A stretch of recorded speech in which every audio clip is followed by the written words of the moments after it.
18 јануари 2026 година, во неделата пред Богојавление на празникот Водокрст и мачениците Теопемт и Теона, неговото високо преосвештенство митрополитот Преспанско-Пелагониски и администратор австралиски и новозеландски господин Петар богослужеше света архиерейска литургија, а потоа и голема празнична вечерна на празникот Крштевање Господово Богојавление и изврши голем богојавленски водосвет во храмот Свети Климент Охридски во Порт Кембла. Верниот народ се причести со светите Христови тајни, а потоа беше послужена трпеза на љубовта.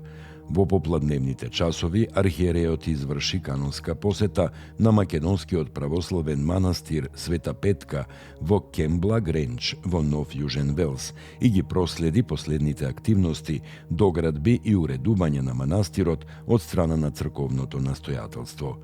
Верниците од оваа црковна општина му го честитаат 30 годишниот јубилеј на митрополитот Петар.